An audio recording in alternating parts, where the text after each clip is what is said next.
আমি এখন অফিস যাচ্ছি। বেলা বাজে দুপুর 2টো। আজ অফিস যাইনি। আমি তো যেতে চেয়েছিলাম, কিন্তু মহান রেজওয়ান শেখ নিজের মহানগিরি প্রমাণ করতে আমায় বললেন, আজ তোমার অফিস যাওয়ার প্রয়োজন নেই, আমি সামলে নেব। তোমার মনের অবস্থা আমি বুঝতে পারছি। তো আমিও যাইনি, কারণ মন মেজাজ তিক্ত। নূর নেই আমার কাছে। কখনো কাঁদছি, কখনো নিজেকে বুঝাচ্ছি। এইভাবেই কেটেছে আমার বেলা।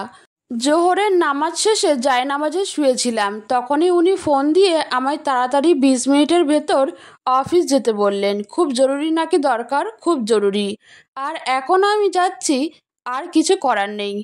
এই তপ্ত রোদের মধ্যে মগজ গলে পড়ে যাবে মনে হচ্ছে। মন চাচ্ছে পানিতে ডুবে মরি, সাথে রেজওয়ানকে নিয়েও ডুবে মরি। আসার পর থেকে এই লোকটা আমায় জ্বালিয়ে মারছে। ভাগ্যিস উনি আমায় বউ হিসেবে মানেন না, নয়তো এতদিনে আমি কবরে থাকতাম। সত্যিই আমি কবরে থাকতাম। এত এত কাজ করাতেন। আমার দিয়ে বউ হলে তো আরো বেশি করাতেন। আমি স্কুটি চালাচ্ছি আর চারিদিকে তাকাচ্ছি। আমি তবদা খেয়ে গেছি। কি হচ্ছে এগুলো? চারিদিকে নিখোঁজ হওয়ার বিজ্ঞপ্তি পোস্টার। পোস্টারের মাঝে বড় করে নূরের ছবি আর লেখা, রেজওয়ান শেখের বিড়াল হারিয়ে গেছে। যে ফিরিয়ে দিতে পারবে তাকে 20,000 টাকা উপহার দেওয়া হবে। নিচে অফিসের নাম্বার লেখা। মানে কি? এগুলো রেজওয়ান করেছেন। আমার নূরকে খুঁজতে উনি এগুলো করেছেন। যত এগোচ্ছি তত পোস্টার দেখতে পাচ্ছি। শত শত পোস্টার। ইয়া আল্লাহ মাবুদ! আমি এগুলো সত্যিই দেখছি তো জীবিত অবস্থায়, নাকি স্বপ্নে? আমি তবদা খেতে খেতে অফিসে পৌঁছেছি। অফিসে ঢুকতেই লোকজন আমার দিকে অস্বাভাবিক দৃষ্টিতে তাকাচ্ছে। কেউ কেউ ফিসফিস করছে, নুজার বিড়ালের জন্য এত কিছু স্যার করছেন। নুজা ওনার ওয়াইফ নয় তো? আমি এসব উপেক্ষা করে তাড়াতাড়ি অফিসের ভেতর প্রবেশ করি। 3rd ফ্লোরে রেজওয়ানের রুম। আমি এলিভেটর দিয়ে তাড়াতাড়ি 3rd ফ্লোরে যাই। গিয়ে রেজওয়ানের রুম নক করি। উনি পারমিশন দেয়, আমি ভেতরে যাই। ভেতরে গিয়েই আমার চোখ যা দেখে তা দেখে আমি কিছু সময় স্তব্ধ হয়ে দাঁড়িয়ে থাকি। আমার নূর, আমার বিড়াল এখানে আছে। ও রেজওয়ানের ডেস্কে বসে আছে। আমি তাড়াতাড়ি ওকে কোলে নেই। ওর শরীরে নাক মুখ ছুঁই। নেকাবের উপরে মুখ ঘষি আর পড়ি আলহামদুলিল্লাহ, আমার আল্লাহর হুকুমেই আমি ওকে আবার পেয়েছি। আমার রব আমায় হতাশ করেননি। আমি উনার উপর আস্থা রেখেছিলাম, আর সে কারণেই আমি ওকে ফিরে পেয়েছি। আমি একখানা কোরআন খতম মানলাম রবের শুকরিয়া আদায়ের জন্য। আমি ওকে কিছু সময় বুকে জড়িয়ে ধরি। বিশ্বাস করুন, মনে হচ্ছে আমি আমার প্রাণ ভোমরা ফিরে পেয়েছি। কিছু সময় পর চোখ খুলে সামনে তাকিয়ে দেখি রেজওয়ান আমার দিকে নিজের নীলচে চোখের অসম্ভব সুন্দর চাহনি নিয়ে আর চোখে তাকিয়ে আছেন। কালো শুটে ওনাকে অসম্ভব সুন্দর লাগছে। অসম্ভব। আমি ওনাকে আলতো গলায় জিজ্ঞেস করি, ও ও ওকে কোথায় পেলেন? রেজওয়ান দীর্ঘশ্বাস ফেলে দাঁড়িয়ে বলেন, যাক আলহামদুলিল্লাহ, অবশেষে আপনি আপনার দুনিয়ায় ফিরলেন মিস ব্রিটিশ। আমি কিছু বলি না, শুধু প্রশ্ন করি, কোথায় পেলেন? রেজওয়ান ডেস্ক থেকে বেরিয়ে আস্তে আস্তে বলেন, গতকাল একটা স্কুল স্টুডেন্ট রাস্তায় তোমার নূরকে পেয়েছিল। আজ সকালে বিজ্ঞপ্তি দেখে দিয়ে গেছে, আর আমার 20,000 টাকাও নিয়ে গেছে। আমি ওনার দিকে কিছু সময় তাকিয়ে রই, তারপরে বলি, আমার জন্য এত কিছু করার জন্য ধন্যবাদ। আর ওই 20,000 টাকাটা আমার স্যালারি থেকে কেটে নেবেন স্যার। রেজওয়ান নাক মুখ কুঁচকে বলেন, রেজওয়ান শেখ দেওয়া জিনিস ফেরত নেয় না। এনিওয়ে, ও তো তোমারই বিড়াল। তুমি নিশ্চিত? কারণ সাদা বিড়ালের তো অভাব নেই। আমি মাথা নাড়িয়ে বলি, হ্যাঁ, ও আমার নূর। ওর গলায় আমার দেওয়া ছোট্ট বেল্ট আছে, তাতে নূর লেখা আছে। রেজওয়ান একটু এগিয়ে এসে বলেন, আর শুনো, তোমায় হেল্প করেছি বলে ভেবো না তোমার প্রতি আমি দুর্বল হয়ে গেছি। এটা জাস্ট, আমি মাথা ঝাঁকিয়ে বলি, এটা জাস্ট ফর্মালিটি, আমি জানি। আর এসব আলতু ফালতু ভাবনা আমার মধ্যে কখনোই আসবে না, কারণ আমি ভাত খেয়ে বড় হয়েছি। রেজওয়ান বলেন, ওকে চলো তাহলে কিছু জিনিস ক্লিয়ার করে নেই। এ বলে উনি রুম থেকে বেরিয়ে যান। আমি নূরকে কোলে নিয়ে ওনার সাথে সাথে যাই 3rd ফ্লোরের মিটিং হলে। অফিসের সব স্টাফকে 10 মিনিটের মধ্যে ডাকেন উনি। কিন্তু সবাইকে কেন ডাকছেন? কি হবে এখন? উনি সবার উদ্দেশ্যে বলেন, আমি কিছু কথা ক্লিয়ার করতে চাই আমার আর মিস নুজার বিষয়ে। এইটা শুনেই ধক করে ওঠে আমার অন্তর। কি বলবেন উনি? রেজওয়ান আমার দিকে এক পলক তাকিয়ে বলেন, সবাই অনেক গসিপ করছেন উনাকে আর আমায় নিয়ে। তো okay let me clear that উনার সাথে আমার পার্সোনালি গভীর কোনো রিলেশন নেই। উনি আমার আম্মুর ফ্রেন্ডের মেয়ে, আমাদের বাড়িতে জবের সুবাদে থাকেন, জাস্ট এতটুকু। আর উনি যেহেতু আমাদের বাড়িতে থাকেন, তাই উনার বিড়ালটাও আমাদের বাড়িতে থাকে। ওকে আমার খুব পছন্দ, আর এই কারণেই আমি আমার বিড়াল বলে হারানো বিজ্ঞপ্তি দিয়ে ওকে ফিরিয়ে এনেছি। এ বলে কিছু সময় থেমে আবার বলেন, আশা করি আপনারা সবাই বুঝতে পেরেছেন। তাই ভবিষ্যতে আমি চাই না আমাদের নিয়ে আর কোনো গসিপ হোক। আপনারা যার যার মতো আসতে পারেন, ধন্যবাদ। এ বলে উনি চলে যান। সবাই সবার মতো ছড়িয়ে পড়ে। আমি ধীরে ধীরে নিজের ডেস্কের দিকে হাঁটি। কত সুন্দর করে বলে দিলেন উনার সাথে আমার কোনো সম্পর্ক নেই। হ্যাঁ, সত্যি তো, আমার সাথে উনার কিসের সম্পর্ক? কেউ না, আমরা একে অপরের কেউ না। আমি খুব তাড়াতাড়ি উনার জীবন থেকে মুছে যাব। Divorce paper already ready. একটা ফ্ল্যাটও কেনার চেষ্টা করেছি। হয়ে গেলেই আমি মিলিয়ে যাব রেজওয়ান শেখের জীবন থেকে। নুজা নামের কাঁটা উপড়ে যাবে অতি শিগগিরই, আর নুজা বাঁচবে নুজার মতো। একাকিত্বে গড়ে তুলবে নতুন জীবন। এখন রাত 10টা। আমি আজ অফিস থেকে বাড়ি এসেছি, সোজা শপে যাইনি। অফিস থেকে আসার সময় মাইশার সাথে দেখা পেয়েছিলাম, তাই দুজনে একটা রেস্টুরেন্টে বসে হালকা খাওয়া দাওয়া করেছি। এখন করিডর দিয়ে রুমের উদ্দেশ্যে যাচ্ছি, রেজওয়ানকে ডিনারের জন্য নিচে যেতে বলবো বলে। তখনই দেখি মেইন দরজা একজন মেইড খুলে দিচ্ছেন। বলে রাখি, এখানে সব মেইডই মহিলা, কারণ আমি যবে থেকে এই বাড়িতে এসেছি এখানে কোনো পুরুষ কাজের লোক রাখা হয়নি, কারণ একটাই, আমি নন মাহরামদের সামনাসামনি হই না। এ সময় কে এলো? বাড়ির সবাই তো বাড়িতেই।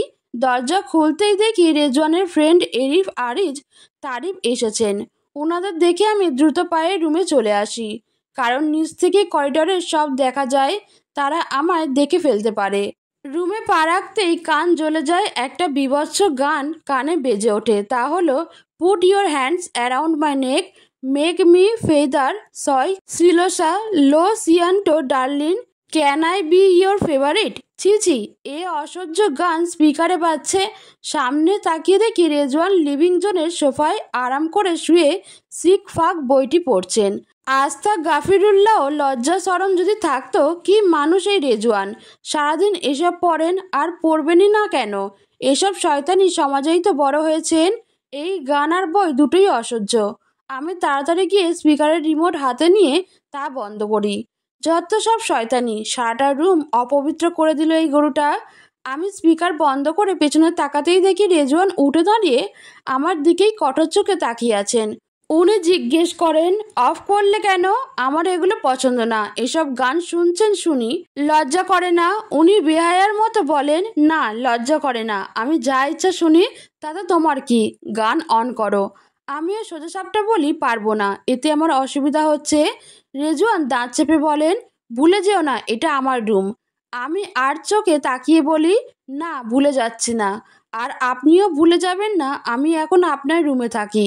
রুমের মিটার সুবিধা অসুবিধা বুঝে কাজ করা আপনার দায়িত্ব, বুঝলেন? রেজওয়ান দাঁত চেপে আমার দিকে এগিয়ে আসতেই আমি বলি, এই দিকে না এসে ওদিকে যান, আপনার ফ্রেন্ড আপনার জন্য অপেক্ষা করছে দেখলাম। রেজওয়ান থেমে গিয়ে ভ্রু কুঁচকে বলেন, ওরা এসে গেছে? আমি বেডরুমে যেতে যেতে বলি, আমি জানি না, নিজে গিয়ে দেখে নিন। আমার এমন উত্তর শুনে রেজওয়ান ধপাস ধপাস করে রুম থেকে বেরিয়ে যান, আর বলে যান, দেখতে ব্রিটিশদের মতো কিন্তু আচরণ ইবলিসের মতো। আমি আর কিছু বলি না, চুপচাপ ওয়াশরুমে যাই, অজু করে বেরিয়ে আসি। রুমের লাইট অফ করে আল্লাহ রাসুলের নাম নিয়ে আমার নূর কলিজাকে বুকে জড়িয়ে সোফায় আরামে নিদ্রায় ডুবে যায়। রাত প্রায় 1টা। এই সময়টায় যেখানে ঘুমে ঢুলো ঢুলো চোখ সবার, সেখানে রেজওয়ান, এরিফ আরিজ আর তারিফ অল্পো soaking wet in the swimming pool. কিন্তু কেন? কারণ তারা একটানা এতক্ষণ বাস্কেটবল খেলছে। রেজওয়ানের জিম হলের ঠিক পিছনেই একটা প্রাইভেট কোর্ট, যেখানে রাত বিরাতে কেউ বিরক্ত করে না। ঘাম ঝরানো খেলাধুলা শেষে তারা এখন শরীর ঠান্ডা করতে সোজা পানিতে সুইমিং সেরে ওরা নিচতলায় একটা বড় রুমে ফেরে। রুমটা বেশ বড়, 4টা সেটি আর 2টো কুইন সাইজ বেড আছে এখানে। এটা রেজওয়ানের জন্যই ডিজাইন করা, যাতে ফ্রেন্ড সার্কেলের সাথে হ্যাং আউটের সময় কাউকে জায়গা নিয়ে সংকোচ না হয়। তারিব আর এরিফ এক বেডে, রেজওয়ান আর আরিজ অন্য বেডে ঘুমায়। এখন সবার চোখে ভারী শরীর, ক্লান্ত শুধু একজন ছাড়া, আর সে হলো রেজওয়ান।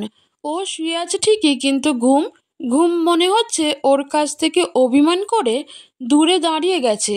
চোখ বন্ধ করলেই ঘুমের বদলে একটা মুখ ভেসে ওঠে, আর তা হলো নুজার মুখ। এটা রেজওয়ানের গোপন অভ্যাসে পরিণত হয়েছে ইদানিং। রাত গভীর হলে অন্ধকার ঘর, আলোতে নিঃশব্দ, ও ঘুমন্ত নুজার মুখের ন্যায় তাকিয়ে রয় প্রাণ ভরে। দিনে নুজাকেও সহ্য করতে পারে না, নিজেকে এমন বোঝায়, ঠান্ডা উদাসীন আচরণ করে। কিন্তু রাতেও নিজের কাছে আর নিজে থাকে না। ঘুমন্ত নুজার মুখে অদ্ভুত এক প্রশান্তি আছে, যা রেজওয়ানকে পাগল করে দেয়। পাগল রেজওয়ানের মনে হয় চোখে না দেখলে বুকটা ভরবে না। এক ধরনের ভয়াবহ তৃষ্ণা জমে রয় নিজের ভেতর। নুজাকে না দেখলে কিছুতেই শান্তি মেলে না। চারপাশে বিষাদ জমে থাকে। ওর ঘুম তখন আসেই না। রেজওয়ানের এক অবাধ্য নেশা হয়ে গেছে, আর সে হলো নুজাকে দেখা। যত দেখে তত প্রখর হয় দেখার তৃষ্ণা। এই তৃষ্ণায় কোনো নাম নেই রেজওয়ানের। ওর মন চায় শুধু নুজার চাঁদ মুখখানা দেখতে, কতই না স্নিগ্ধ নুজার স্নিগ্ধ মুখখানা। রেজওয়ান দুই চোখের পাতা এক করতে পারছে না। ওর পক্ষে সম্ভব নয় চোখ বন্ধ করা। রেজওয়ান দীর্ঘশ্বাস ফেলে সিলিংয়ের দিকে কিছু সময় নিঃশব্দে তাকিয়ে থাকে, আর ভাবে, যে পুরুষ পড়েছে একবার নারীর মায়ায়, সে বেচারাই মরেছে। কিছু সময় এমন বিরহে পুড়ে নেয় রেজওয়ান। তারপর ধীরে ধীরে বেড থেকে নেমে উঠে দাঁড়ায়, উদ্দেশ্য রুমে যাওয়া, গিয়ে এক পলক নিজের মিস ব্রিটিশকে দেখে আসা। তারিব, আরিজ সবাই ঘুমিয়ে গেছে। রেজওয়ান ওদের দিকে তাকিয়ে ভাবে, ইস, কত প্রশান্তির ঘুম তোরা ঘুমাচ্ছিস। তোদের মতো যদি আমিও ঘুমাতে পারতাম। দীর্ঘশ্বাস ফেলে ভাবে, না, একটাবার গিয়ে দেখেই আসি, তাতে কি আর হবে, কিছু সময় দেখেই তো চলে আসবো। রেজওয়ান ধীরে ধীরে হেলে দুলে রুমে আসে। এসে দেখে দরজা খোলা। নুজা দরজা লাগায়নি, হয়তো রেজওয়ান আসবে মনে করেছিল। রেজওয়ান ধীর পায়ে এগোয় সোফার দিকে। এগোতেই ভেতরটা খচখচ করতে শুরু করে। হৃৎপিণ্ডখানা মনে হয় লাফিয়ে বেরিয়ে আসবে। ইস, কি এক অবস্থা! যাকে দু চোখে সহ্য হতো না, তাকে না দেখলে এখন ঘুম হয় না, অন্তরে একটুও শান্তি মেলে না। রেজওয়ান সোফার দিকে এগিয়ে গিয়ে কিছুটা দূরে দাঁড়িয়ে বুকে দুই হাত গুজে নুজার দিকে তাকিয়ে থাকে। চাঁদের এক ফালি আলো এসে পড়ছে নুজার মুখশ্রীতে। ব্যালকনির আধা খোলা দরজা গলে সেই আলো এসে চুমু খাচ্ছে নুজার ঘুমন্ত চোখের পাতায়। এত সুন্দর লাগছে নুজাকে। রেজওয়ানের কাছে মনে হচ্ছে কোনো চিত্রকরের অপূর্ব আঁকার নিসর্গ। নুজার লালচে কালো চুলগুলো মাথার চারপাশে এলোমেলো হয়ে ছড়িয়ে ছিটিয়ে আছে, ঠিক কোনো ঝর্ণার স্রোতের মতো, যা বাঁধা যায় না, থামানো যায় না। ওর ঠোঁট জোড়া ধীরে ধীরে কাঁপছে। মনে হচ্ছে ও ঘুমের মধ্যেও কিছু বলছে নিঃশব্দ অনুভবে। রেজওয়ান দাঁড়িয়ে আছে কিছুটা দূরে, শ্বাস বন্ধ করে। রেজওয়ানের এর নেশা দেখে মনে হয় চোখে চোখ রেখে কোনো আরাধ্যাকে চায়। ও তাকিয়ে থাকে এক দৃষ্টিতে, ভারী চাহনিতে নুজার পানে, কিন্তু তৃষ্ণা যে মেটে না। চোখ চায় আরও দেখতে, মন চায় আরও দেখতে নুজাকে, নিজের নুজামণিকে দেখতে। এভাবে তাকিয়ে থাকতে থাকতে রেজওয়ান নিজেই হারিয়ে যায় নুজার নিঃশ্বাসে, নুজার মুখে স্নিগ্ধতায়। প্রতিদিনের ন্যায় অনেকক্ষণ নুজাকে দেখে নেয় রেজওয়ান। তারপর নিজের চোখ আর অন্তরকে সংযত করে চুপচাপ বেরিয়ে আসে রুম থেকে। করিডোরে দাঁড়িয়ে কিছু সময় জোরে জোরে শ্বাস নেয়। অতঃপর নিচের রুমে এসে আরিজের পাশে শুয়ে পড়ে। রাত 2:40। রেজওয়ানের আবার ঘুম ভেঙে যায়। রাতে মাঝে মধ্যে এমন হচ্ছে। তখন সে আবারও নুজার দিকে তাকিয়ে থাকে। নুজার মুখ দেখলেই যেন ঘুম ফিরে আসে। আবারও মনে হয় দেখতেই হবে। নিজের মনের সাথে যুদ্ধ করে ব্যর্থ হয়ে উঠে পড়ে। আবারও রুমে যায়, নুজাকে কিছু সময় দেখে আসে। শান্তি পেলে আবারও নিচে এসে আরিজের পাশে শুয়ে পড়তে নেয়। তখনই আরিজ ঘুম ঘুম গলায় বলে, যদি বউয়ের কোল ছাড়া ঘুমাতে পারিস না, তখন এখানে কেন এসেছিস? 100 বার উঠিস আর নামিস, ঘুমাতে দিলি না। পাশের বেড থেকে তারিফ ঘুমের ঘোরেই বলে, ওরে, ওর মতো নাচতে দে, তুই তোর মতো ঘুমা। রেজওয়ান দীর্ঘশ্বাস ছেড়ে বালিশে মাথা রেখে, ওরা তো জানে না মায়া কি। একবার কারো মায়ায় পড়ুক, তখন বুঝবে মজা। আহ, এই নুজা, ও আমাকে শান্তিতে ঘুমাতেও দেয় না। কতই না ভয়াবহ এই মায়া। রেজওয়ানের চোখ ধীরে ধীরে লেগে আসে, কিন্তু ওই যে অভ্যাস, তাই আবার ঘুম ভেঙে যায়। এখন সময় 3:30। এই সময় নুজা তাহাজ্জুদ পড়ে, আর ও তো তৃপ্তি ভরা চোখে দেখে রেজওয়ান অতি সাবধানে উঠে আবারও রুমে আসে। কিন্তু এবার এসেই থমকে যায়। নুজা এসে গেছে, মাথায় ওড়না জড়িয়ে ওয়াশরুমের দিকে যাচ্ছে। নুজাকে দেখে ধক করে ওঠে রেজওয়ানের কলিজা। আর একটু আগে এলে ধরা পড়ে যেত। আল্লাহ বাঁচিয়ে দিয়েছেন। ইগো হার্ট হয়ে যেত। ও লুকিয়ে দেখবে, দেখতে থাকবে, দেখতে দেখতে চোখ জ্বালিয়ে ফেলবে, তাও স্বীকার করা যাবে না, সত্যটা ধরা দেওয়া যাবে না। আমি তাহাজ্জুদের জন্য উঠে অজু করতে যাচ্ছিলাম, তখনই দেখি রেজওয়ান। উনি এত রাতে এখানে কি করছেন? আজ তো নিচে ঘুমিয়েছিলেন। আমি থেমে গিয়ে ওনার দিকে তাকিয়ে জিজ্ঞেস করি, আপনি এত রাতে এখানে?" রেজওয়ান নিজের ট্রাউজারের পকেটে হাত ঢুকাতে ঢুকাতে বলল, "কেন, আমার রুমে আমি আসতে পারি না?" এই উত্তর শুনে আমি আর কিছু বলি না। এক পলক তাকিয়ে ওয়াশরুমের দিকে চলে যাই। ঘাড়তেরার সাথে কথা বলা মানেই তর্ক জড়ানো, আর আমি এত রাতে নিজের মেজাজ তুঙ্গে তুলতে চাই না। অন্তত তাই আর কোনো কথা বলি না। কিন্তু একটা বিষয় মাথায় ঢুকলো না। আগে দেখলাম ওনার পরনে নীল হুডি আর কালো হাফ ট্রাউজার, এখন দেখছি কালো হুডি আর সাদা হাফ ট্রাউজার। কি ব্যাপার? যাকগে, তাতে আমার কি? এই লোকের বিষয় না ভাবাই উত্তম। অসহ্য ঘাটতেরা একটা লোক, কোনো কিছুর নিয়ম নীতি নেই। রেজওয়ান দীর্ঘশ্বাস ফেলে এক দৃষ্টিতে নুজার যাওয়ার দিকে তাকিয়ে থাকে। ভেবেছিল নুজা হয়তো তর্ক করবে, একটা সুযোগ হবে একটু কথা বলার, কিন্তু তার হলো কই। রেজওয়ান এবার নূরের দিকে তাকায়, যে সোফায় বসে আছে গুটিছুটি মেরে। রেজওয়ান ওর দিকে একটু এগিয়ে গিয়ে ওর দিকে তাকায়। নূরও অবুঝ চোখে ওর দিকে তাকিয়ে থাকে। রেজওয়ান চারপাশে মাথা ঘুরিয়ে মুচকি হেসে বলে, "বাবারে, তুই কত লাকি! ইস, তোর মতো লাকি যদি আমি হতাম, তাহলে আমার বউয়ের কোলে আমিও তোর মতো ঘুমাতে পারতাম।" বেচারা নূর কিছু না বুঝে অবুঝ চোখে রেজওয়ানের দিকে তাকিয়ে থাকে। আমি অজু করে বেরিয়ে দেখি রেজওয়ান নূরের সামনে দাঁড়িয়ে কথা বলছেন। আমি বেরোতেই উনি আমার দিকে তাকান, তারপর ওয়াশরুমের দিকে এগোন। উনি সোজা ওয়াশরুমে যাচ্ছেন তো ঠিকই, কিন্তু ঘাড় ঘুরিয়ে আমার দিকে তাকিয়ে তাকিয়ে সামনে এগোচ্ছেন। আর আমিও ঘাড় ঘুরিয়ে ওনার দিকে তাকিয়ে ওনার দৃষ্টি বোঝার চেষ্টা করছি, আর কাবারের দিকে এগোচ্ছি। আর উনি আমার দিকে তাকিয়ে করিডোরের দরজার দিকে এগোচ্ছেন। এমন করতে করতে দেখি উনি করিডোরের দরজার দিকে না গিয়ে পাশের দেয়ালের দিকে যাচ্ছেন। এতে ওনার মাথায় আঘাত লাগতে পারে, তাই আমি চোখ বড় বড় করে শুধু বলি, "রেজওয়ান দেখে।" ঠিক তখনই উনি বলে ওঠেন, "নুজা দেখে।" আর সঙ্গে সঙ্গে আমি ধাক্কা খাই কাবারের সাইডে, আর উনি খান দেয়ালে। আমার মাথাটা ফেটে গেল। আল্লাহ মাবুদ, অনেক জোরে ধাক্কাটা খেয়েছি। আমি মাথায় হাত বুলাই, হাতে তালু দিয়ে। সব হয়েছে এই রেজওয়ানের জন্য। উনি রাত বিরতে আমার যন্ত্রণা দিয়ে মারেন। কেন এসেছিলেন রুমে? আর কেন এভাবে তাকালেন? না উনি তাকাতেন, না আমি ওনার দৃষ্টি মানে বুঝতে যেতাম, না এত জোরে ধাক্কা খেতাম। শয়তান একটা লোক এই মানুষ। উনি মাথায় হাত বুলিয়ে তাড়াতাড়ি করিডোরের দরজা খুলে ওয়াশরুমে চলে যান। আমায় দিনে জ্বালিয়ে মারেন, আর রাতেও। নুজা নামাজে দাঁড়িয়ে যায় তাহাজ্জুদের, আর রেজওয়ান নিচে এসে রুমের সোফায় ঘুমিয়ে পড়ে। সোফায় ঘুমালো কারণ এখন বেডে গেলে আড়ি যোগে লাথি মেরে রুম থেকে বের করে দিবে নিশ্চিত। সকালের সময় আজ আমি একদম অন্যরকম একটা ব্রেকফাস্ট বানাচ্ছি। নাম মাপেল অ্যান্ড মারমালডা। নামটার মধ্যেই ইংলিশ অভিজাততা আছে, তাই না? এটা ইংল্যান্ডে বেশ পরিচিত খাবার। এটা আমি আমার মায়ের থেকে শিখেছিলাম। আপনাদের বলে দেই এতে কি কি লাগবে। উপকরণ পরিমাণ দুটোই হলো: পাউরুটি ব্রাউন বা সাউরট 2 টুকরো, ক্রিম চিজ বা বাটার 1 টেবিল চামচ, অরেঞ্জ মার্মেল্ড 2 টেবিল চামচ, ম্যাপেল সিরাপ 1 থেকে 2 চামচ, বাদাম বা আখরোট কুচি 1 টেবিল চামচ, দারুচিনি গুঁড়ো 1 চিমটি, লবণ 1 ফোঁটা ব্যালেন্সের জন্য। সর্বপ্রথম আমি রুটি দুটি হাতে নিই। আমি একটু ঘন ধরনের সাউরডো ব্যবহার করছি। কিনারাগুলো শক্ত, মাঝে নরম।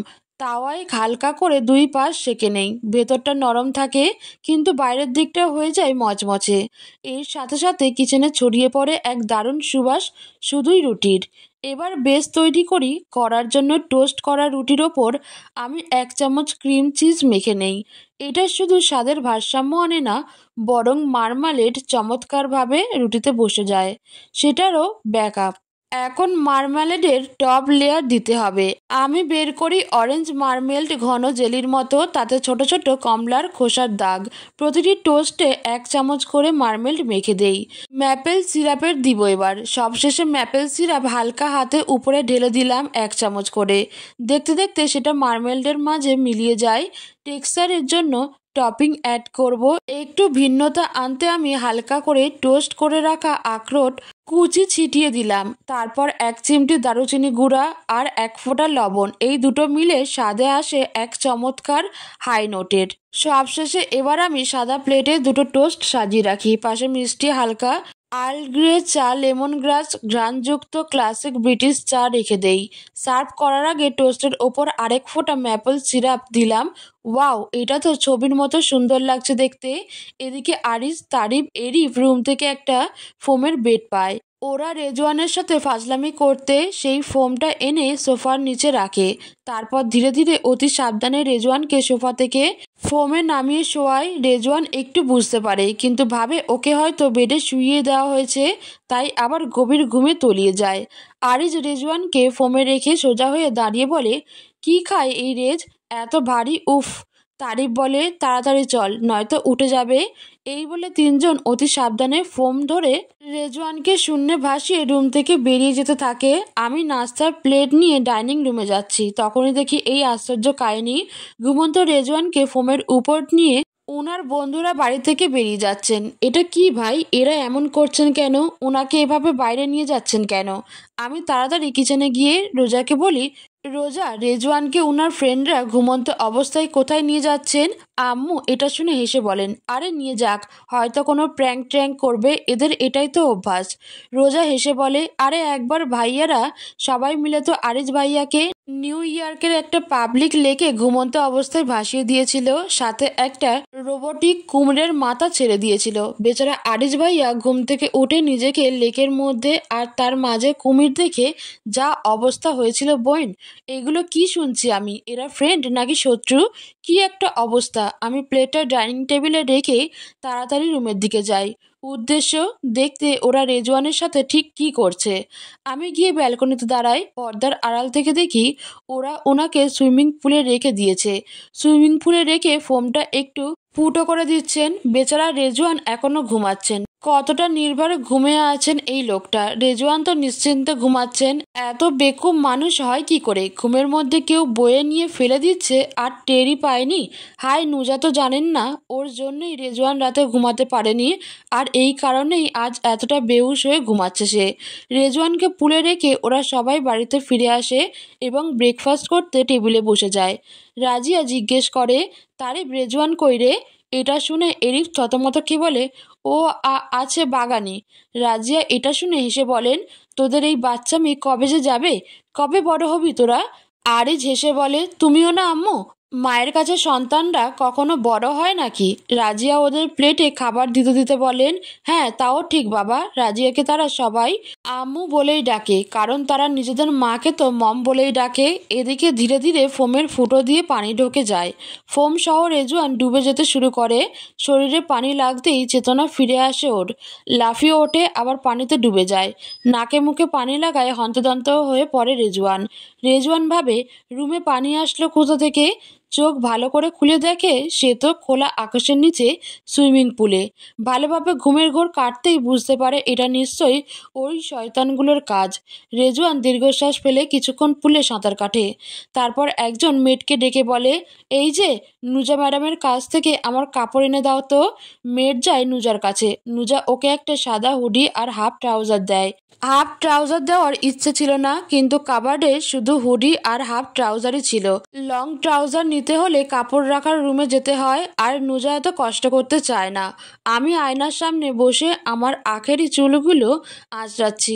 এই চুলগুলো কি যে বলবো, এত অবাধ্য যে কথায় কথায় জ্বর বেঁধে যায়। এদের যন্ত্রণা কোনো শব্দে বোঝানো যায় না। আজ অবধি যারা আমার চুল দেখেছে তারা সবাই আফসোসের সুরে বলেছে, হায়, তোমার চুল কত লম্বা, কত সুন্দর, কত ইউনিক। কিন্তু তারা যদি একবারও বুঝতেন এই লম্বা চুল বয়ে বেড়ানোটা কতটা কষ্টকর, তাহলে হয়তো এতটা প্রশংসা করতেন না। লম্বা চুল, রূপ এগুলো কেবল উপন্যাসের পাতায় ভালো লাগে। বাস্তবে যদি যত্ন না নিতে পারো তবে এগুলো শুধু ঝামেলা। হাজারটা যত্ন লাগে এসব ধরে রাখার জন্য। অথচ আমি আমি এসবে নাই। আমার সময় কই? এসব করব 3-4 দিন পর পর মাথা আঁচড়াই, তাও যদি মন চায়। আজ একটু সময় পেয়েছি তাই চুলে হাত বুলাচ্ছি। তখনই দেখি রেজওয়ান রুমে ঢুকছে। আয়নার কাছে এক ঝলক চোখ পড়ে উনার দিকে, কিন্তু সঙ্গে সঙ্গে চোখ ফিরিয়ে নেই। কেন জানি তাকাতে ইচ্ছে করে না, মনে হয় তাকালেই মনে মায়া জমবে। আর আমি তেমন নয় যারা মায়া জমিয়ে রাখে এমন কারোর জন্য যে তার মূল্য দিতে জানে না। আমি আবার চুলে মন দিই, চুপচাপ নিজের কাজ করে যাই। এই সকালবেলা গোসল করতে হয়েছে, রেজওয়ান বেশ হয়েছে। রেজওয়ানের বন্ধুরাই ঠিক করেছেন, ওনাদের ধন্যবাদ দেওয়া উচিত আসলে। এইসব ভাবতে ভাবতেই আমি আবার চুলটা গুছিয়ে নেই, নিজের ছোট্ট জগৎটায় আবার ডুবে যাই। আয়নার সামনে আমি আর আমার এলোমেলো চুল আর একান্ত নীরব এক সংলাপ। কিন্তু রেজওয়ান আমার পিছনে এসে দাঁড়ান। আমি ভ্রু কুঁচকে আয়নায় উনার দিকে তাকাই। উনি বুকের উপর হাত গুজে নিয়ে আমার দিকে তাকিয়ে আছেন। আমি কিছু বলতে গিয়েও চুপচাপ চোখ নামিয়ে নিই। এই লোক এখানে কেন এসে দাঁড়িয়েছেন? রেজওয়ান গলা খাঁকড়ে দেন। হয়তো কিছু বলবেন, কিন্তু আমি সুযোগ দেব না কিছু বলার। আমি চট করে উঠে দাঁড়াই, উদ্দেশ্য এখান থেকে চলে যাওয়া। কিন্তু আমার সামনে রেজওয়ান দাঁড়িয়ে আছেন। আমি শান্ত গলায় বলি, দেখি সরুন তো। এটা শুনে উনি সরে উল্টো আমার দিকে আরও কয়েক পা এগিয়ে আসেন। আমি বেশ অস্বস্তিতে পড়ে যাই। এই রেজওয়ান আমার দিকে এগিয়ে আসছেন কেন? আমি উনার চোখের দিকে তাকিয়ে বলি, কী সমস্যা আপনার? আমি সরতে বলেছি, এগোতে নয়। রেজওয়ান উদাসীন ভঙ্গিতে বলেন, আমি তোমার কথা শুনবো কেন? আমার ইচ্ছা আমি এগোবো। এই কেমন কথা? মাথা নষ্ট হয়ে গেল নাকি? ওনার মাথার যে তারগুলো ঠিক ছিল সেগুলোও কি ছিঁড়ে গেছে? আমি ওনার দিকে অগ্নি দৃষ্টিতে তাকিয়ে বলি, ফাজলামির একটা লিমিট থাকে রেজওয়ান। আপনি সবসময় ফাজলামি করেন দেখছি, সরুন তো। রেজওয়ান এবার সরে গিয়ে সাইডে দাঁড়াতে দাঁড়াতে বলেন, নিন ম্যাম, যান। কোথায় যাবেন? ম্যাম? উনি আমায় ম্যাম বলছেন? নিশ্চিত মাথা খারাপ হয়ে গেছে, নয়তো নেশা করেছেন। না হলে রেজওয়ান কখনো এত সুন্দর আচরণ করতেন না। আমি সরে যেতে যেতে ফিসফিসিয়ে বলি, পানিতে ডুবে মাথার তার ছিঁড়ে গেল নাকি? রেজওয়ান এটা শুনে পিছন থেকে বলে ওঠেন, ওয়েট ওয়েট, মানে তুমি জানতে ওরা আমায় পুলে ফেলে দিয়েছিল? আমি পিছনে তাকিয়ে মুচকি হেসে বলি, জানতাম না, তবে নিয়ে যাওয়ার সময় দেখেছি। এটা শুনে রেজওয়ান উত্তেজিত হয়ে আমার দিকে কিছুটা এগিয়ে এসে বলেন, তাহলে আটকালে না কেন? মানছি তুমি কারোর সামনে যাও না, কিন্তু অন্য কাউকে তো বলতেই পারতে। আমি দীর্ঘশ্বাস ফেলে বলি, আমার অত টাইম নেই যে আপনাকে নিয়ে এখানে ওখানে গিয়ে বলবো। রেজওয়ান তাচ্ছিল্যের হাসি দিয়ে বলেন, আজ যদি আমি পানিতে ডুবে মরে যেতাম তাহলে ক্ষতিটা কিন্তু তোমারই হতো মিস ব্রিটিশ। আমার ক্ষতি হতো? আরে বোকা লোক, বরং আমার আরও ভালো হতো। আমি ভ্রুকুচকে ওনার দিকে তাকিয়ে বলি, আমার ক্ষতি হতো কেন? উনি কটাক্ষ করে হেসে কোমরে 2 হাত রেখে বলেন, বিধবার তকমাটা কিন্তু লাগতো তোমারই কপালে। বিধবার তকমা? আমি তাচ্ছিল্যের সুরে বলি, মিস্টার শেখ, তকমা তো একটা কপালে লাগবেই, তবে সেটা হবে ডিভোর্সির। আর ডিভোর্সির তকমার চেয়ে বিধবার তকমা অনেক ভালো। রেজওয়ান এবার একটু সিরিয়াস হয়ে শান্ত গলায় জিজ্ঞেস করেন, ডিভোর্সের দাগ তোমার কাছে এত ভয়ঙ্কর? আমি তাচ্ছিল্যের হাসি দিয়ে বলি, সে আপনি কি বুঝবেন? আপনি তো পুরুষ। এই সমাজে ডিভোর্সি নারীকে কত তুচ্ছ আর ঘৃণার চোখে দেখা হয় তা বোঝার সাধ্য শুধু আপনার কেন, পৃথিবীর কোনো পুরুষেরই নেই। রেজওয়ান কিছুক্ষণ চুপ করে থেকে বলেন, আমার সাথে ডিভোর্স হওয়ার পর সবাই তোমায়ও এমন বলবে তাই না? এই প্রশ্নের স্বার্থপরতা দেখে আমি বলি, জানেন, চাঁদের গায়ে দাগ আছে কিন্তু কলঙ্ক নেই। আর তেমনই আমার জীবনে ডিভোর্স থাকবে কলঙ্ক হিসেবে, কিন্তু সংসার নামক রং থাকবে না। রেজওয়ান আমার দিকে তাকিয়ে সোজা বলেন, তাহলে থেকে যেও আমার সংসারে, থাকবে আমার সংসারে। আমি বুঝতে পারছি এটা আবেগের ছলনায় বলা কথা। যে মানুষটা 3 বছর আগে আমায় ছেড়ে গিয়েছিল সে এখন হঠাৎ কেন সংসার করতে চাইবে? আমি মুচকি হেসে বলি, সংসার আর আপনার সাথে? আপনি আমার হাজবেন্ড হওয়ার যোগ্যতা রাখেন না। রেজওয়ান এবার চোখ মুখ শক্ত করে বলেন, কেন? কি কমতি আছে আমার মধ্যে? আমি দেখতে খারাপ? টাকার অভাব আছে? আমার মতো সুদর্শন টাকাওয়ালা একজন পুরুষ যদি তোমার যোগ্য না হয়, তবে তুমি কি প্রিন্সের আশা করো? আমি আলতো হেসে বলি, সুদর্শন আর টাকাওয়ালা হলেই কি পারফেক্ট হাজবেন্ড হওয়া যায় নাকি? একজন সত্যিকারের স্বামী হতে হলে স্ত্রীকে ভালোবাসতে হয়, তার আবেগ বুঝতে হয়, তাকে সম্মান দিতে হয়, তার হাত শক্ত করে ধরে আখিরাত পর্যন্ত পাশে থাকতে হয়, তার আবদার অভিমান সহ্য করতে হয়।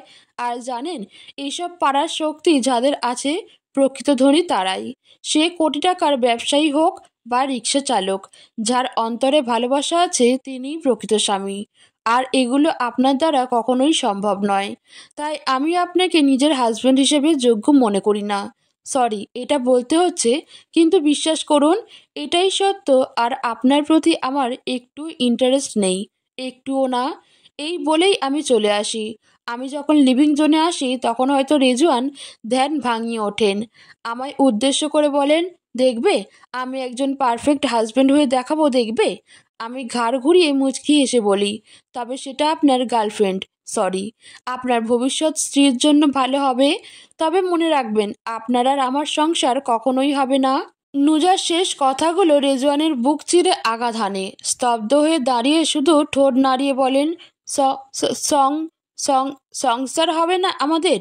কেন হবে না? আমার হয়ে থাকবে না তুমি? কিন্তু কোনো উত্তর আসে না। নুজা ইতিমধ্যেই রুম থেকে বেরিয়ে গিয়েছে। রেজওয়ান মাথায় দু হাত চেপে সোফায় ধপাস করে বসে পড়েন। ধাতস্থ গলায় নিজেকে বলেন, কি হচ্ছে তোদের? নিজের আবেগকে কন্ট্রোল কর, নয়তো নুজার জন্য নিজেকেই শেষ করে দিবি। সংসার হবে না তোর আর ওর, কখনোই হবে না, অন্তত এটা বুঝে নে। রেজওয়ান, এরিফ, আরিজ আর তারিফ বেরিয়েছে অফিসের উদ্দেশ্যে। এরিফ গাড়ি ড্রাইভ করছে, পাশের সিটে বসে আছে তারিফ, পিছনের সিটে বসে আছে আরিজ। আর আরিজের কোলে মাথা রেখে ঘুমানোর চেষ্টা করছে রেজওয়ান। রাতে ঘুম হয়নি বলে মাথা ধরেছে, চোখও খুলতে পারছে না। ঘুম ঘুম কণ্ঠে বিরক্ত হয়ে রেজওয়ান বলে, এই কবে যে ম্যাপটা পাবো আর এই দেশটা ছাড়বো? ভালো লাগে না এইসব আজারিয়া অফিস টফিস। এরিফ সেটা শুনে বলে, তোর ভালো লাগবে না কেন? কোন কাজটা তুই করিস সবই তো বেচারি সেক্রেটারিকে দিয়ে করিয়ে মারিস, আমাদের বেচারি না হওয়া ভাবি। তারেব দীর্ঘশ্বাস ফেলে বলে, ভাই যাই বলিস, নুজা মেয়েটা কিন্তু অন্যরকম। গতকাল ওদের বাড়িতে যাওয়ার পর একবারের জন্য ওর ছায়া অবধি দেখেনি। রেজ, তুই কিন্তু ভাগ্যবান, এমন একজন মেয়েকে নিজের চোখে দেখতে পাচ্ছিস। রেজওয়ান কিছু বলে না, চুপচাপ শুয়ে যায়। তখন আরিজ বলে, আচ্ছা, ও ডিভোর্সের পর কি করবে, তোকে কিছু বলেছে? রেজওয়ান চোখ বন্ধ রেখেই উত্তর দেয়, ওর ব্যাপারে আমি কিছুই জানি না, আর জানার আগ্রহও নেই। এরিফ এটা শুনে পিছনে তাকিয়ে বলে, আচ্ছা রেজ, একটা প্রশ্ন করি, মেয়েটা কি সুন্দর? রেজওয়ানের চোখের সামনে ভেসে ওঠে নুজার মুখ। নিজের অজান্তেই ঠোঁট নাড়িয়ে হেসে উঠে বলে, সুন্দরও, ওর সৌন্দর্যের কাছে পান্সে এতটাই ভয়াবহ মায়াবী ও। ও ভাই, ওর সামনে দাঁড়িয়ে থাকলে মনে হয় কোনো ব্রিটিশ প্রিন্সেস দাঁড়িয়ে আছে। এই কথা শুনে এরিফ আচমকা টাচ করে ব্রেক কষে। রেজওয়ান সিট থেকে হুমড়িকে পড়ে যেতে যেতে নিজেকে সামলে নেয়।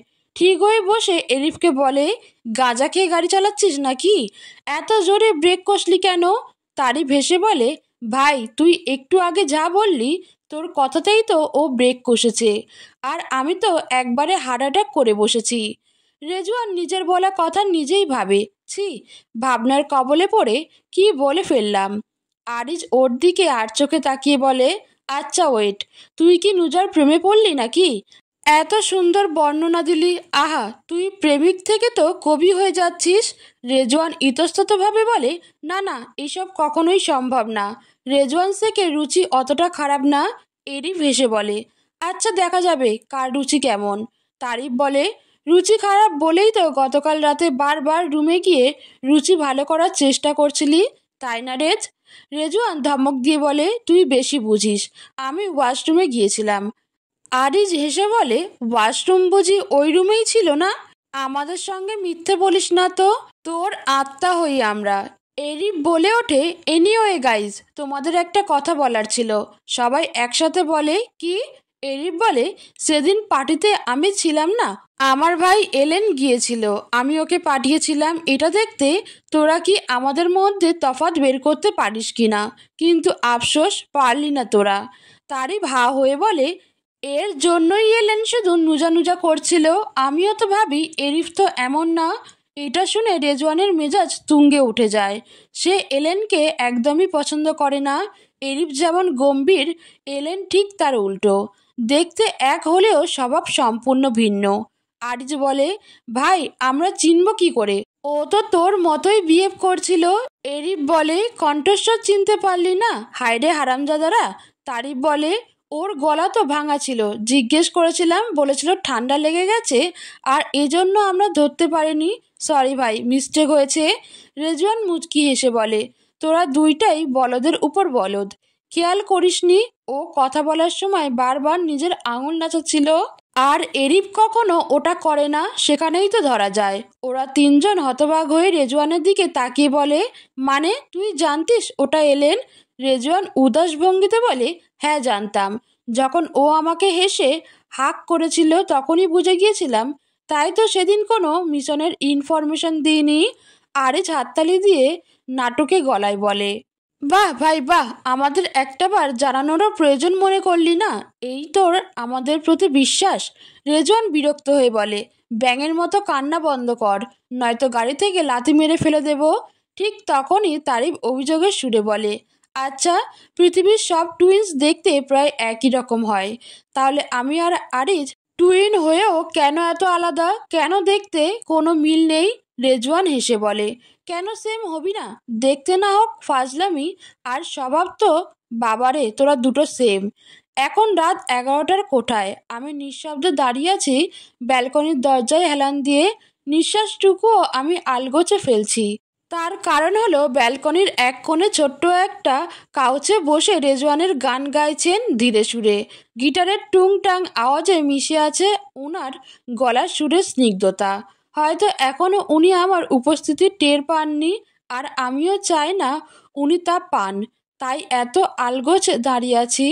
আজ উনি কোনো অশ্লীল বা আধুনিক কোনো গান গাইছেন না, বরং আজ রেজওয়ান গাইছেন একটানা নর্মাল গলায় একটা বাংলা সুন্দর গান, যার সুর অদ্ভুত সুন্দর। আমি জানি এই গানটার নাম কি, আসলে গানটান অত শোনা হয় না তো, এর জন্যই হয়তো। সত্যি বলতে রেজওয়ানের গলার সুর জাদুময়। যে গানই গান না কেন একদম নিখুঁতভাবে গান। উনার গলায় গানের প্রতিটি শব্দ জীবন্ত হয়ে ওঠে মনে হয়। আমি অপলক চেয়ে আছি উনার দিকে। উনি গাইছেন নর্মাল গলায়, অবাক চাঁদের আলোয় দেখো ভেসে যায় আমাদের পৃথিবী, আড়াল হতে দেখেছি তোমার নিষ্পাপ মুখখানি। ডুবেছি আমি তোমার চোখের অনন্ত মায়ায়, বুঝিনি কবু সেই মায়া তো আমার তরে নয়। ডুবেছি আমি তোমার চোখের অনন্ত মায়ায়, বুঝিনি কবু সেই মায়া তো আমার তরে নয়। ভুলগুলো জমিয়ে রেখে বুকের মণিকোঠায়, আপন মনের আড়াল থেকে ভালোবাসবো তোমায়, ভালোবাসবো তোমায়। গানটা হঠাৎ থেমে যায়। বুঝে নেই, সম্ভবত এবার উনি আমার উপস্থিতি টের পেয়েছে, এর জন্যই হয়তো গান বন্ধ করে দিয়েছেন। রেজওয়ান এবারে ধীরে মুখ তুলে ঘাড় ঘুরিয়ে আমার দিকে চোখ ছোট্ট ছোট্ট করে তাকান। উনার নীলচে চোখের কি সুন্দর চাহনি। এই চাহনিতে শুধু একরাশ মুগ্ধতা আর মুগ্ধতা গেঁথে রয়েছে। এতটা মুগ্ধতায় ঘেরা কেন উনার এই চাহনি?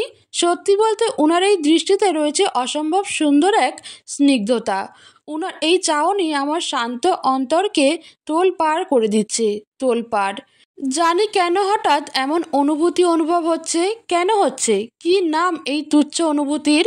উনি আমায় দেখেও আমার ন্যায় হতে চোখ সরান না, এক মুহূর্তের জন্যও সরান না আমার দিকেই এক দৃষ্টিতে তাকিয়ে।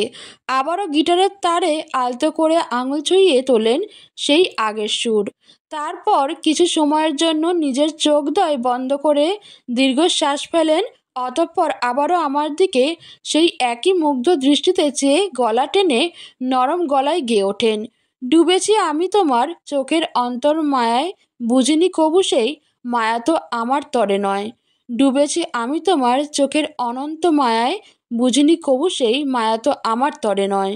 উনি আমার দিকেই তাকিয়ে গানটা গাইতে থাকেন, কিন্তু কেন? আচ্ছা, উনি কি আমায় লক্ষ্য করে এই গানটা গাইছেন? উনার মাথার তারগুলো একসাথে ছিঁড়ে ছিন্ন ছিন্ন হয়ে গেল না তো আবার? আল্লাহ, এই মানুষটা একেবারে অদ্ভুত এক প্রাণী। কখন যে কি করেন না আমি তা বুঝি না, ধরতে পারি। বিস্ময়ে বিভ্রান্তিতে ভুগতে ভুগতে চুপচাপ রুমে চলে আসি আমি। এরকম এক অদ্ভুত মানুষের আশেপাশে না থাকাই বোধহয় বুদ্ধিমানের কাজ। কি অদ্ভুত, বড্ড বেশিই অদ্ভুত। রেজওয়ান বসে আছে রাজিয়া শেখের রুমে। রুমের মধ্যিখানে রাখা মুখোমুখি দুটি সোফা, একটাই রেজওয়ান বসে আছে আর একটাই রাজিয়া শেখ। রেজওয়ান বোঝার চেষ্টা করছে ঠিক কী চাচ্ছেন রাজিয়া শেখ। উনি কিছু বলছেন না, জাস্ট চুপচাপ বসে আছেন। আর এত রাতে ওকে এভাবে মমি বানিয়ে কেন বসিয়ে রেখেছেন? রেজওয়ান নিজের মাকে এতটা গম্ভীর দেখে জিজ্ঞেস করে, আম্মু কিছু বলবে?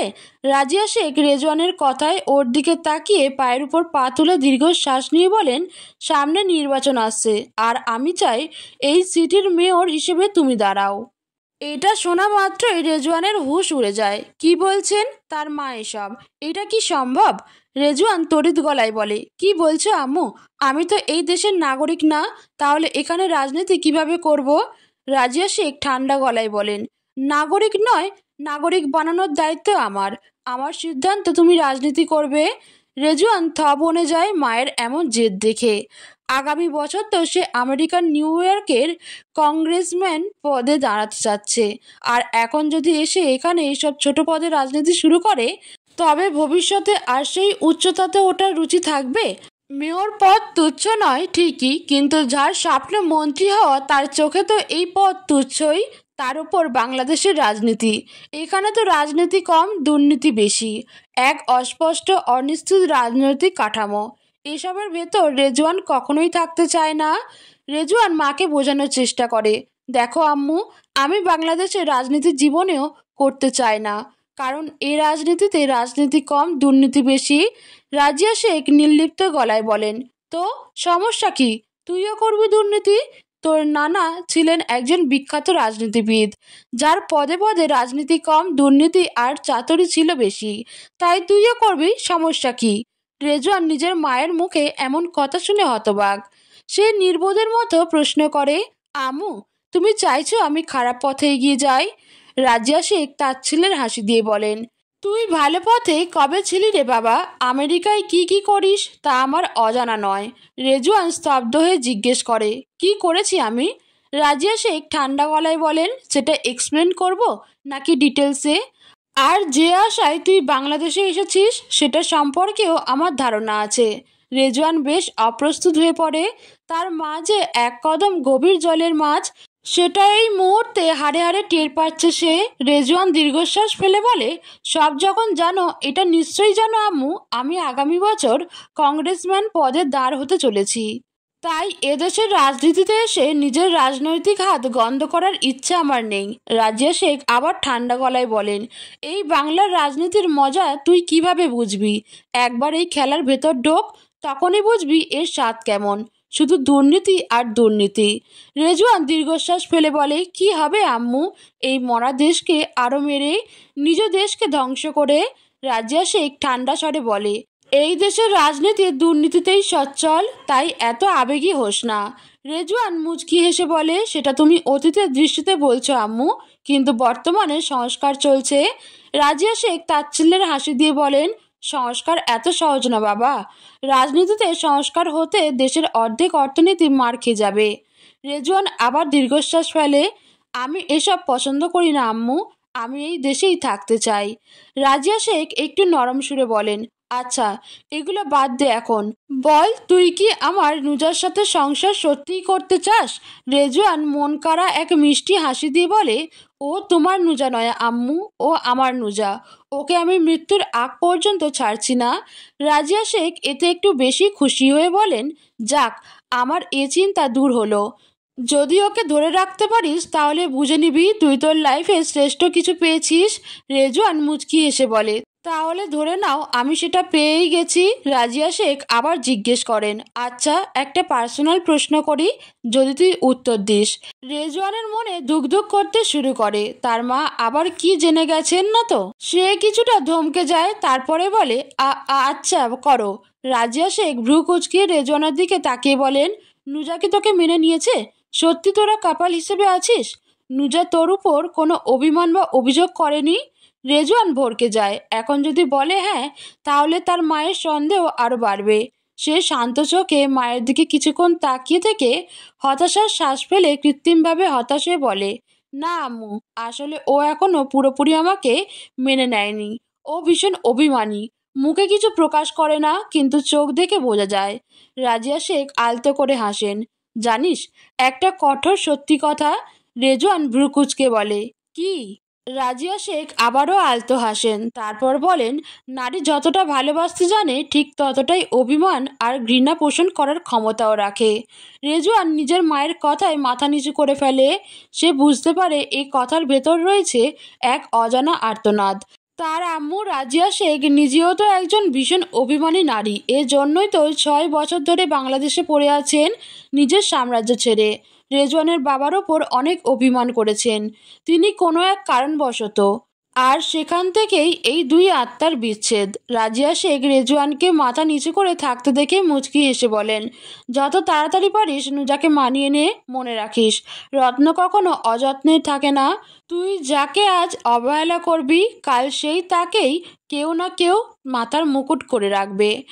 রেজওয়ান চোখ ছোট ছোট করে নিজের মায়ের দিকে তাকিয়ে অনুনয় করে বলে, আম্মু তুমিও একটু চেষ্টা করো না প্লিজ।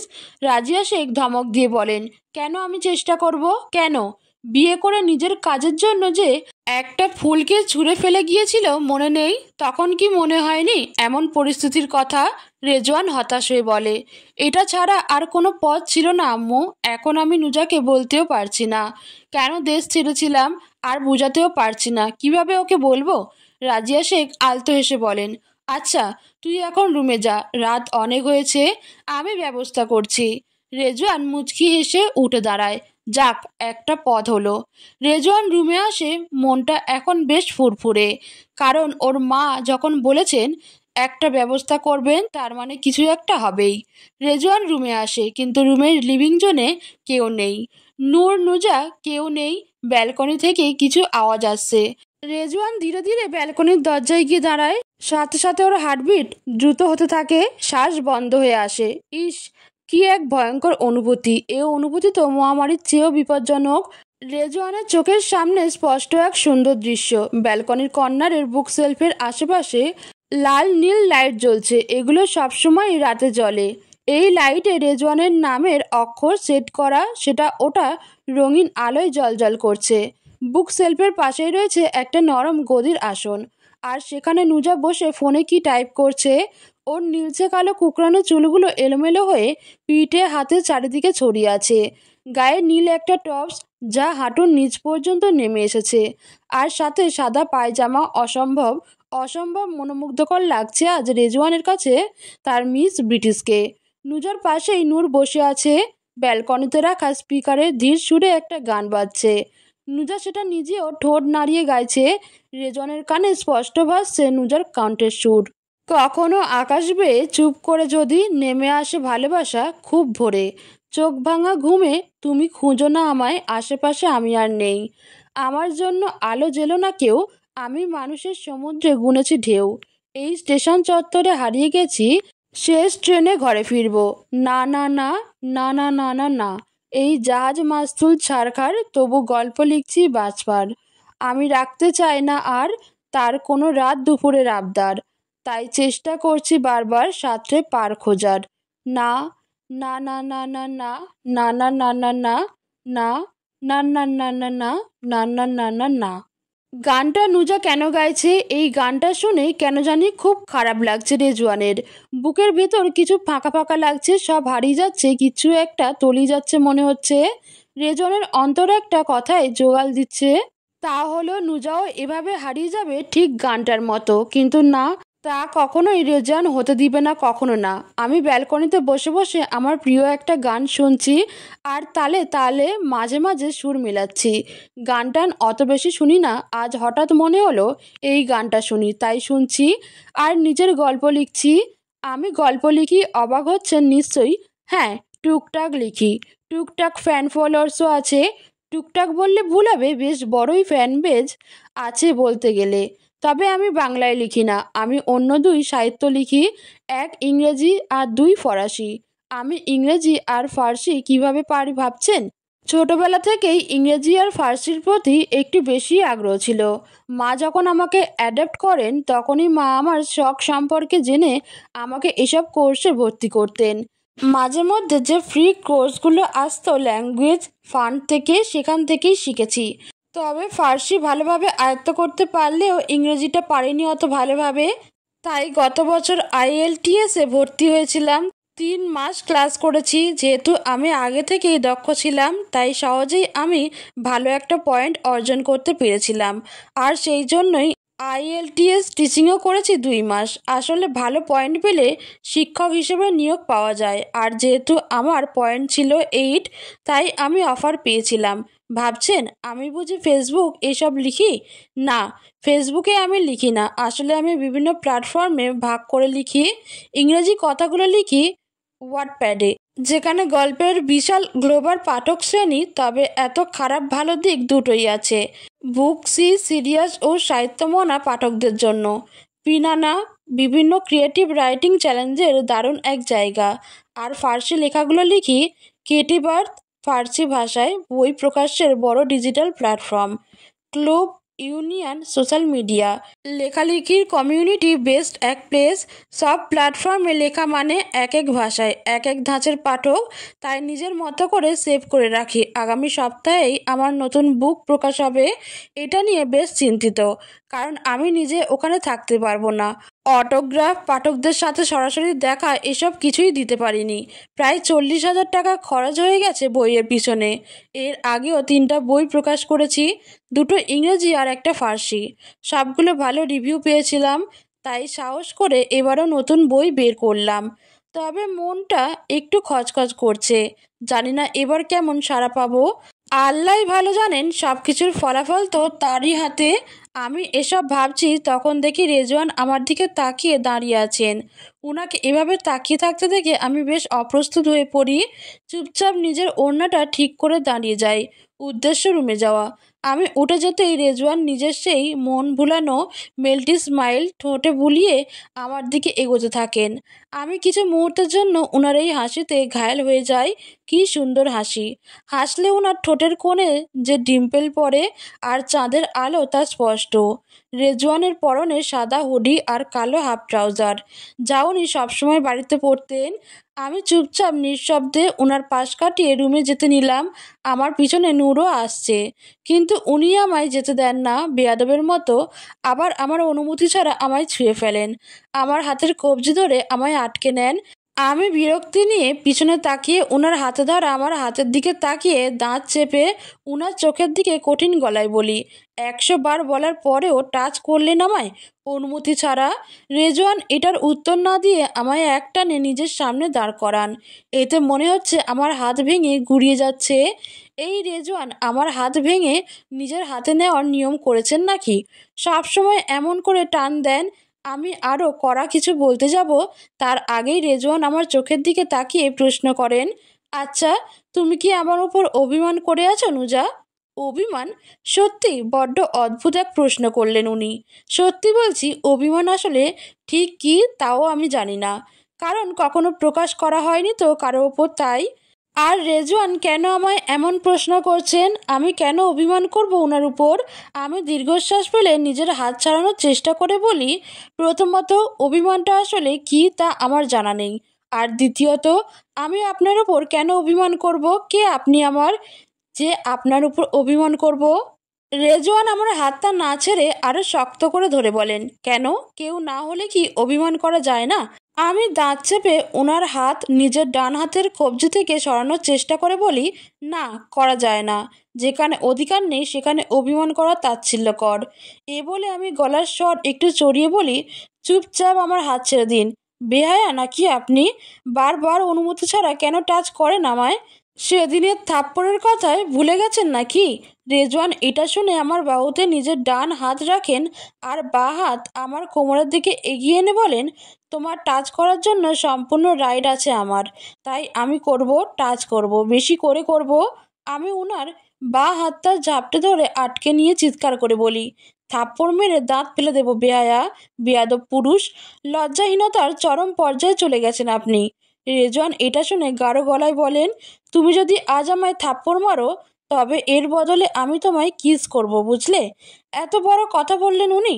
সাহস একটু বেশিই বাড়ছে। আমি ওনাকে আবার জিজ্ঞেস করি, কি কি করবেন আপনি? উনি ঘাটতারামি করে বলেন, কিস করব, বুঝলে, কিস। এই বলে নিজের হাতটা আমার গালের দিকে বাড়ান।